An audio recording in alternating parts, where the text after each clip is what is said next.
At bago ko umpisahan ang kwentong ito, muli maraming salamat sa lahat ng hindi nakakalimot mag-subscribe. Kung sino man kayo, sana hindi kayo mauubusan ng swerte. Magsimula na tayo. May mga nilalang talagang gumagambala sa mga tao sa mundo at dalawa lamang ang kanilang motibo. Ang makipagkaibigan o magdala ng panganib at kamatayan. Nasa ating mga taong kapasyahan kung tatanggapin natin sila o hindi. Isang magandang araw sa iyo, Sir Casper, at sa mga tagapakinig ng inyong YouTube channel. Ako po si Sasha na nagmula sa bayan ng Perez. At ang kwento ko pong ibabahagi sa inyo ay ang aming sariling karanasan ng aking mga kaibigan sa kamay ng tatlong binatang nakaengkwentro namin sa mismong araw ng pagdiriwang ng kapiyastahan sa aming bayan. Naglakas loob po akong magpadala sa inyo ng kwento na isasalaysay ang kwentong kababalaghan na nagpagimbal sa aming kamalayan noong naganap ang kapiyastahan sa aming bayan. Ang mga pangalang babanggitin ko sa kwento ay hindi nila totoong mga pangalan upang maprotektahan ang kanilang pribadong pagkakilanlan at bilang pagrespeto na din sa kanilang mga buhay. Tandang-tanda ko pa noon, Hunyo 13, kung saan ipinagdiriwang ang kapiyastahan ni San Antonio de Padua o ang patron ng mga himala, manlalakbay at mga nawawalan ng gamit. Nasa sekundarya pa lang ako noon at talagang mahilig akong manood ng mga magagandang programa sa aming bayan tuwing sumasapit ang kapiyastahan. Nagkita-kita kaming mga magkababata at magkakaibigang Estela at Marinela. Nagtungo kami sa may pantalan sa napakaagap na oras para masaksihan ang karera ng mga bangka. Tuwang-tuwa kami sa mga makukulay at mabibilis na mga bangka. Natapos ang paligbasahan sa ganap na 9:00 at tinanghal ang nanalo sa katauhan ni Ginoong Walter na isang mangingisda. Naisip ko na may misa sa katanghalian. Tumunog ang kampana at niyaya ko ang mga kaibigan ko na magtungo sa simbahan upang dumalo ng sagradong misa. Pagkatapos ay sumama kami sa prosesyon kung saan napakaraming dayuhan ang nag-iisa sa naturang pagdiriwang. Hindi pa noon natatagalan at biglang napatili sa sobrang kilig si Estela habang palihim na itinuturo si Harold ang matagal na niyang hinahanga ang lalaki. Napalingon kami ni Marinela at itinanong kung sino ang lalaking napupusuan niya.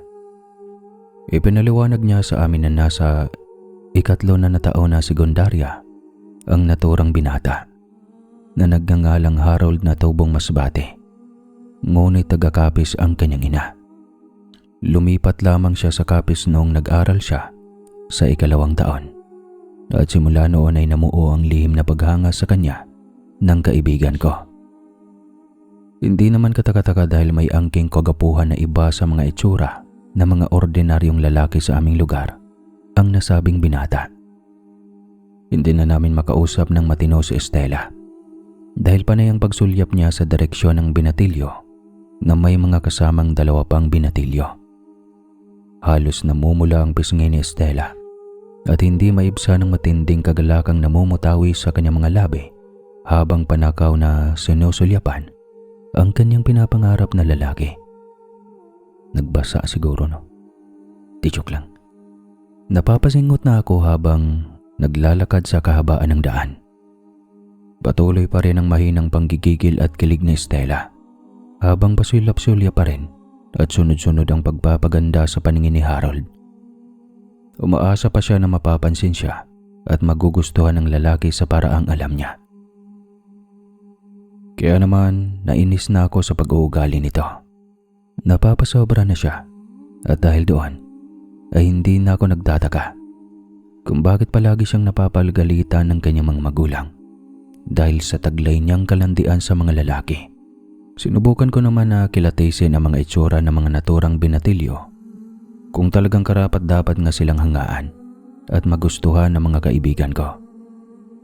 Palihim akong sumulyap at napansin ko na mukhang mga Kastila ang kanilang anyo. Ngunit pakiramdam ko ay namamalikmata ako nang biglang mangislap at manlisik ang mga mata ng isa sa kanila. Aksidente pang nagtamang paningin namin nang mistisohin nilang kasamahan at nakita ko kahit napakalayo ng kanilang direksyon na para bang bumaliktad ang refleksyon ko sa kanyang mga mata. Isa pa, kitang-kita ko na mula sa itim ay naging mapula at nanlilisik ang kanyang mga mata na tulad ng isang mabangis na hayop.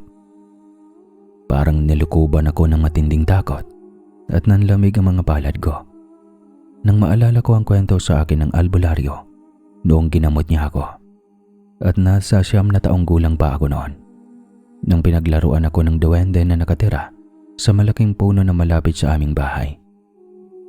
Ayon sa albularyo, kapag bumaliktad ang refleksyon ng tao sa mga mata ng kanyang kausap, ay siguradong aswang ang kanyang kaharap.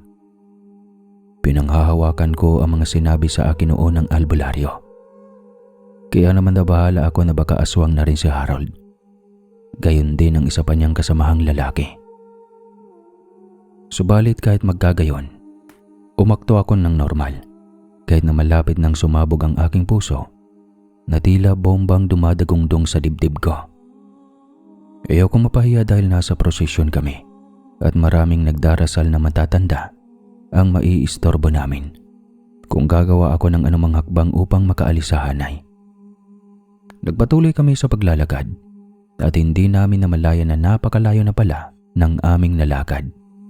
Makalipas ang 1.5 oras, natapos ang naturang prosesyon na sinunta naman ng iba pang mga aktibidad tulad ng masiglang parada sa kalsada kung saan nasaksihan namin ang makukulay na kasuotan at pintura sa katawan ng mga kalahok sa pagdiriwang.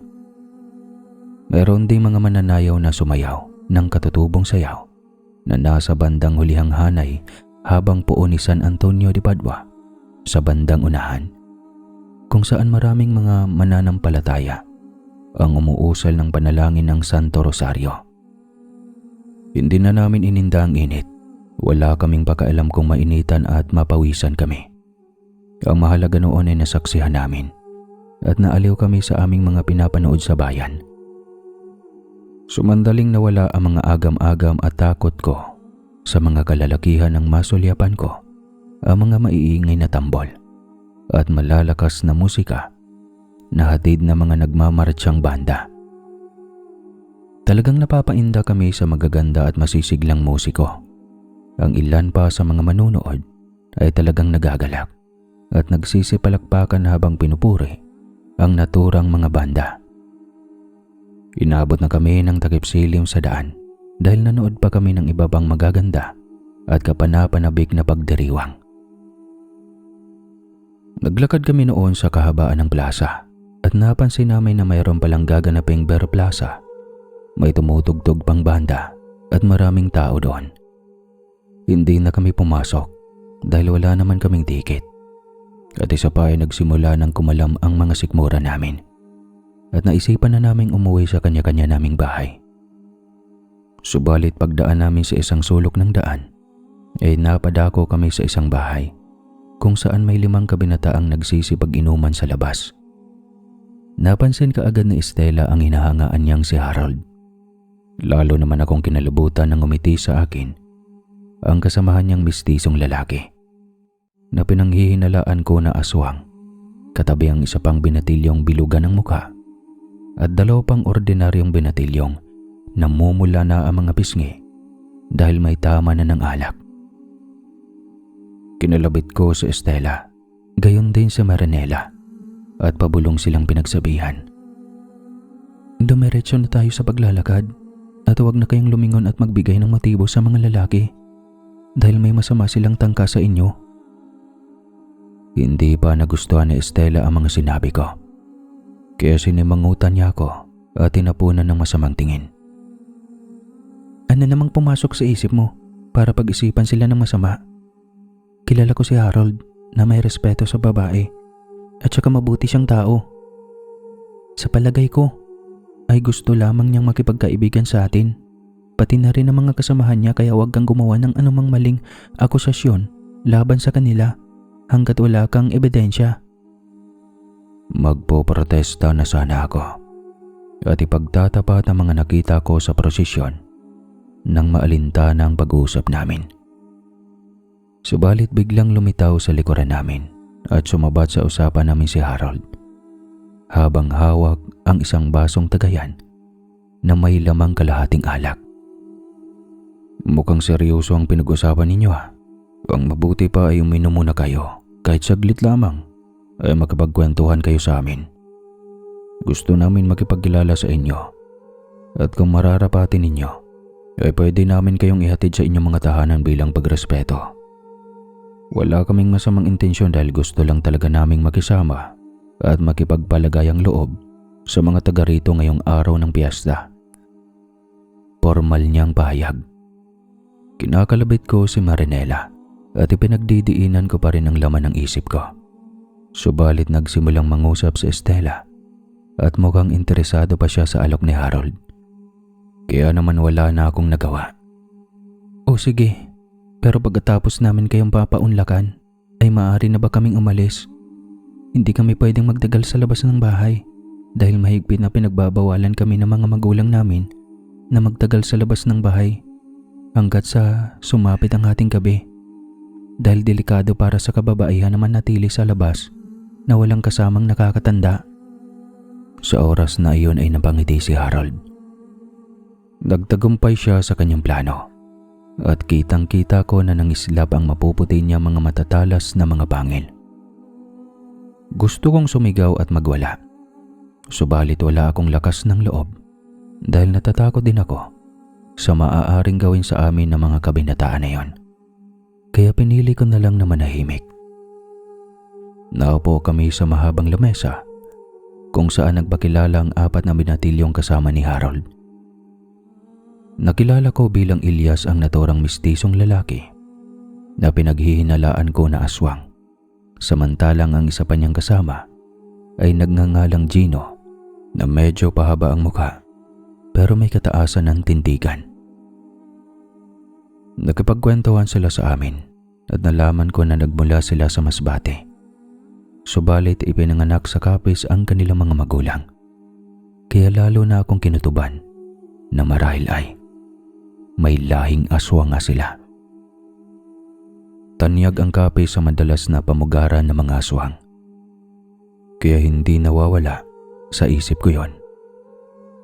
Habang umiinom kami ng alak ay dinudulutan nila kami ng mga masasarap na pulutan. Makalipas ang ilang sandali, nakaramdam ako ng kaunting pagkahilo. Pero matino pa ang pag-iisip ko noon. Lumingon ako sa direksyon ng mga kabinataan at napansin ko na seryoso at mukhang natatakam sa aking katawan si Ilyas habang nilalantakan ng adobo na kinakain niya. Nilukuban ako ng matinding takot. Kaya kaagad akong tumayo at pinilit ko na sina Estela at Marinela na umalis na dahil tiyak na hinahanap na kami ng aming mga magulang. Nagulat pa silang dalawa sa inasal ko kaya wala silang ibang nagawa kundi ang sumunod sa utos ko. Kaya naisip ko na may pag-asa pa kaming makataka sa mga kamay ng mga kalalakihan. Ngunit nagkusang loob si Harold na ihatid kami kasama sina Ilyas at Gino. Hinikayat niya si Estela na hindi makatanggi sa kanyang matatamis na pananalita at halatang malaki ang gusto sa binata. Nag-isip pa rin ako ng posibleng maidahilan upang lubayan na kami ng tuluyan ng mga 3 kalalakihan. Kasi kung hindi ako kikilos ay malamang malapa na mga aswang ang dalawa kong kasama na mukhang humaling sa kagupuhan ng mga kalalakihan. Halata namang may lihim na pagtingin talaga si Estela kay Harold, samantalang si Marinela ay kinikilig naman kay Ilyas. Naiinis ako sa sobrang kalandian nilang dalawa. Hindi nila naiisip na ang sobrang pagkagusto nila ang magdadala sa kanila sa kamatayan. Nagmamadali akong naglalakad kahit medyo nahihilo pa rin ako at para bang nagdodoble na ang paningin ko sa matinding epekto ng alak. Sinikap ko na hawakan ang mga kamay na Estela at Marinela bilang pagsuporta. Hinigpitan ko ang pagkakahawak at halos hilahin ko na silang dalawa upang makabilis ng paglalakad. Samantalang nasa likuran naman namin ang tatlong kalalakihan na medyo malayo ang distansya sa amin. Nang makarating kami sa bahaging maraming punong kahoy, ay bigla akong lumiko kung saan nahablot ko ang aking mga kaibigan. Saglit kaming nagtago sa isang malaking punong kahoy at sininyasan ko silang manahimik sa isang tabi habang panaka-naka naming sinisilip ang tatlong kalalakihan. Ano bang naiisip mo? Bakit ba napakagaspang ng ugali mo kay Harold? Gayon din sa mga kaibigan niya. Wala naman silang ginagawang masama ah. Tsaka nagmamalasakit sila sa atin kaya bukas palad silang nag-alok na ihatid tayo sa ating mga tahanan. Naiiritang pahayag na Estela habang kunot na kunot ang noo na nakatingin sa akin. Wala akong tiwala kay Harold. Gayon din sa dalawa niyang kasamang lalaki. Kitang-kita ko kanina sa prosesyon na nagbagong anyo si Harold.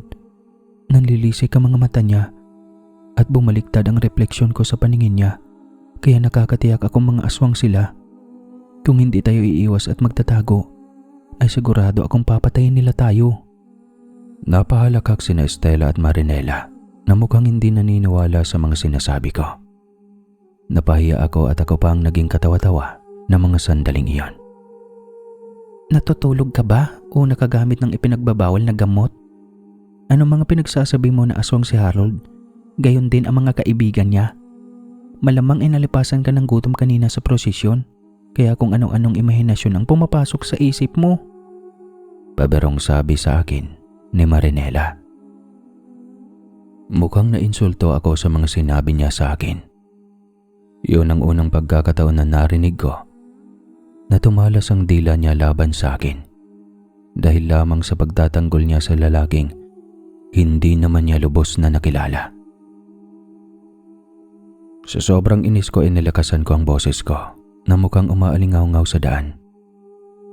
Hindi ako nagsisinungaling at hindi ako nag-ibento ng kwento.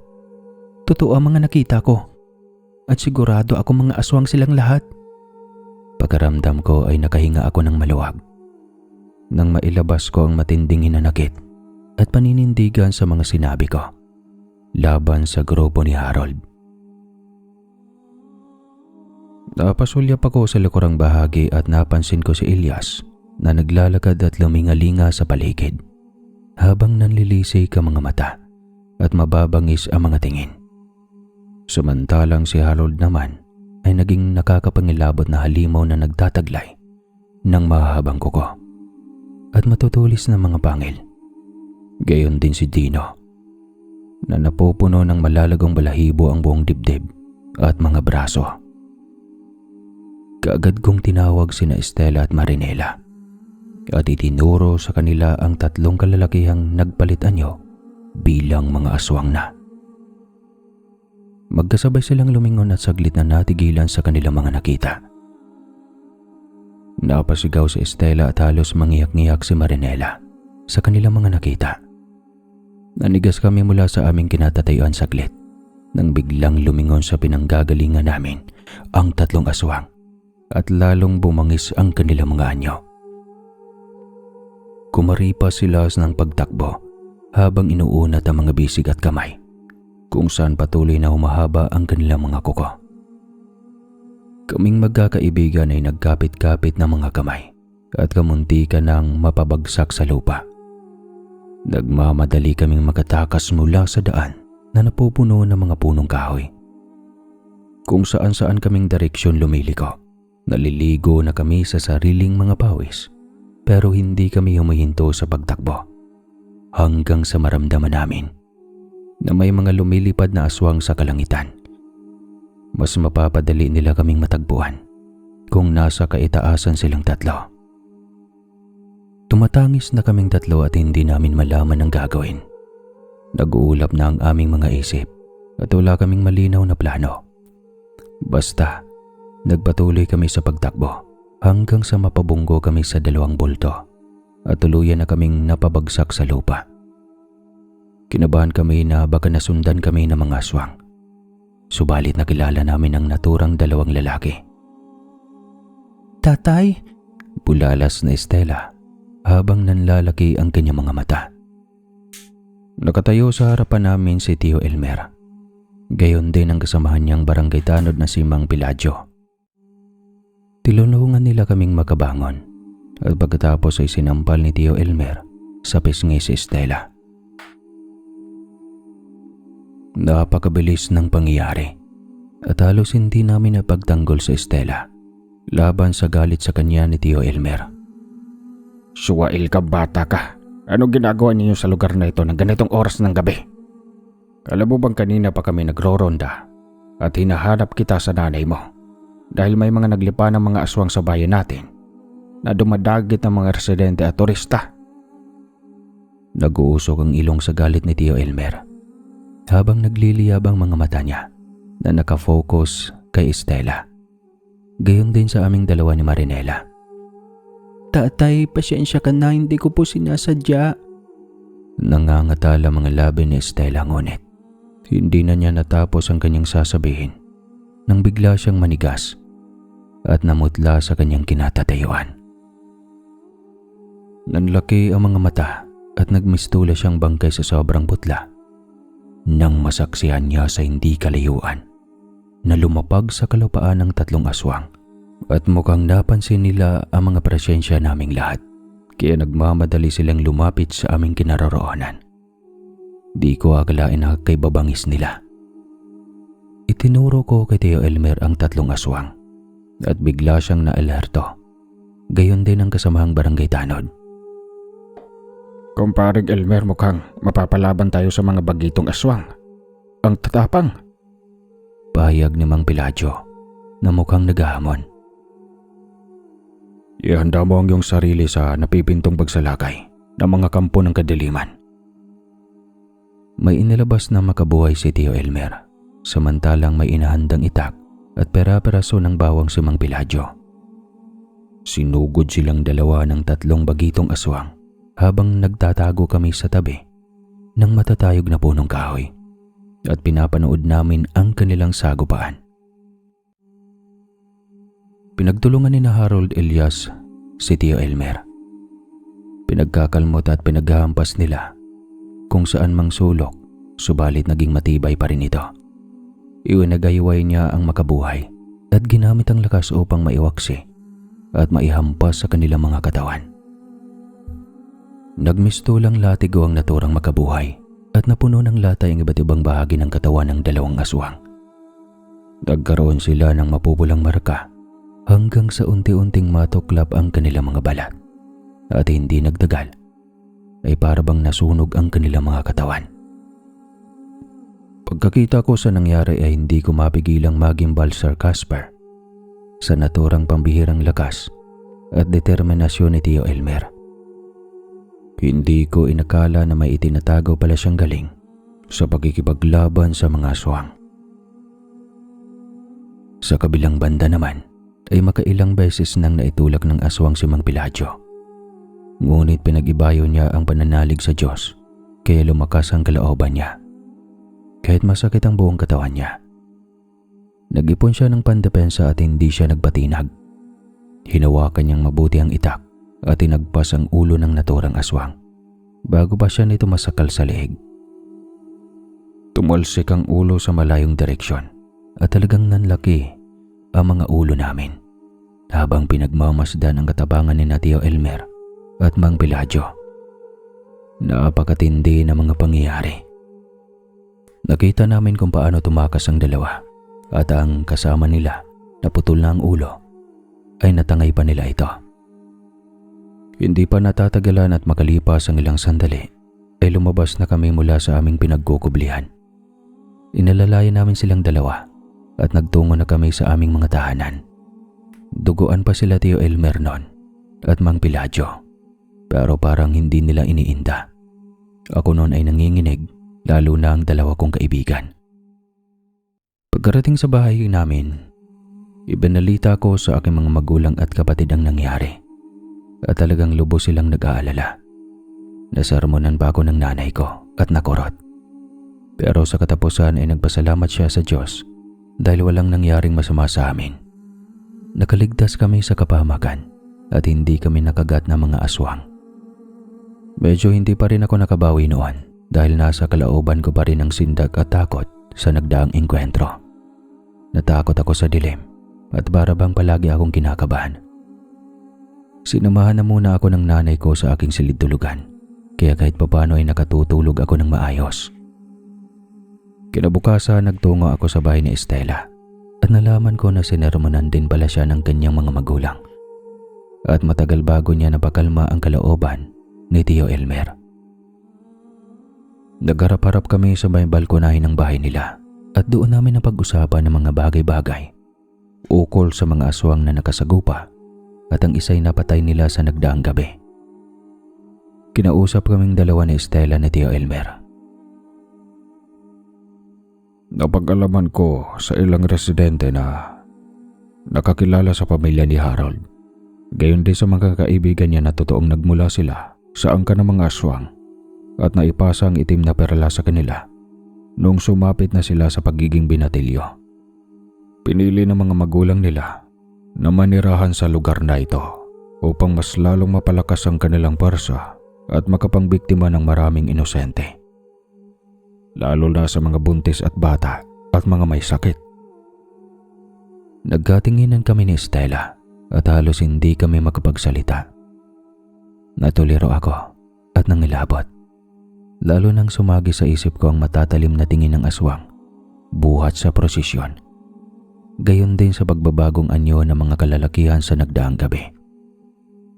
Muling nangusap si Tio Elmer at mukhang naging mahinahon na ang kanyang boses. Hindi man lamang kayo nang hinala sa mga ikinikilos nila. O baka naman nagpaakit kayo sa taglay na karisma at atraksyon ng kanilang pisikal na kaanyuan. Kaya kamuntikan na nila kayong mabitag sa kanilang patibong. Nagtangka akong magsalita kahit pinangingibabawan ako ng matinding takot kay Tio Elmer. Ipagpaumanhin po ninyo, Tio Elmer, kung pinairal namin ang pagiging matigas ang ulo. Pero nasaksihan ko po kung paano nagbagong anyo ang magkakaibigan. Nakaramdam ako noon ng panganib at ilang beses ko pa na pinaiwas na Estela at Marinela sa kanila dahil baka patayin nila kami sa mismong araw ng pagdiriwang ng piyesta sa ating bayan. Lumingon sa akin si Estela at bakas ko sa mukha niyang matinding pagsisisi habang nag-uumpisang bumagta sa mga luha sa kanyang mga mata. Hinawakan niya ang kamay ko at kinausap niya ako sa mahinahon at puno ng pagpapakumbaba. Pinsan, patawarin mo ko dahil hindi ako kaagad naniwala sa iyo. Pinairal ko talaga ang kalindian ko. Mas nangibabaw ang paniniwala ko na mabuting tao si Harold, gayon din ng mga kaibigan niya at hindi ko lubos na naisip na wala silang anumang kasamaang posibleng gawin sa atin. Mas pinili kitang pagtaasan ng boses at questionin ang mga panghihinala mo sa kanila. Sana ay bigyan mo pa ako ng pangalawang pagkakataon upang mapagsisihan ang mga kasalanang nagawa ko sa iyo. Kita ko sa mga mata niya ang katotohanan sa mga sinabi niya sa akin. Ngumiti ako at binigyan siya ng panibagong pag-asa. Okay lang yun. Lahat naman ng tao ay nagkakamali at nagsisikap na magbago. Sana lang sa susunod ay matuto ka munang makinig bago ka magbigay ng negatibong reaksyon at paghahatol. Base lamang sa kung anong gusto mong paniwalaan. Pasyensya ka na pinsan kung masyado akong nagpadalos-dalos sa nagdaang gabi. Gusto ko lang naman na makatakas at mailigtas sa mga buhay ninyo laban sa mga aswang. Kaya huwag mo sanang mamasamain ang mga nasabi ko kagabi. Sa puntong iyon ay nagkatawanan kami at niyakap niya ako ng mahigpit. Iyon ang simula ng pagpapatawad namin sa isa't isa. Subalit, hindi pa doon nagtatapos ang lahat. Mapangahas akong nagtanong kay Tio Elmer kung saan niya nakuha ang kakayahan sa pakikipaglaban sa aswang. Gayon din ang kaibigan niyang barangay tanod. Napahalakhak siya ng malakas na tila ginawang biro ang aking katanungan. Pamangkin, Dating albularyo ang tatay namin na si Mang Artemio. Yung lolo mo. Siguro ay hindi yun na ikwento sa iyo ng iyong ama.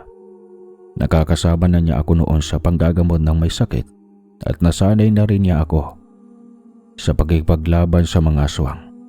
Samantalang iyong ama naman ay nananatiling masunurin sa kanyang ina at minabuti niyang mag-aral kaysa palaging sumama sa panggagamot ng aming tatay. At dagdag pa niya, Si Mang Peladio naman ay anak ng dating tagapamuksa ng aswang bago siya naging barangay tanod. Kaya naman magaling din siya at bihasa sa pagkikipaglaban sa mga aswang. nangislap ang aking mga mata at talagang lubos akong humanga sa mga sinabi ni Tio Elmer. Pero nakakatawang isipin mga kaaswang na may nagpoprotekta pa rin sa miyembro ng aming pamilya upang hindi kami malapitan ng mga aswang. Sa mga sumunod na araw ay nanumbalik ang katiwasayan ng sa aming bayan. Wala na rin kaming naririnig sa mga kapitbahay at mga residente ukol sa gumagalang aswang sa aming bayan. Hanggang dito na lang po ang kwento ng aming naging karanasan sa mga aswang. Maraming salamat sa inyong pakikinig. Huwag kalimutan magkape. At mas huwag kalimutan mag-subscribe para ganahan ako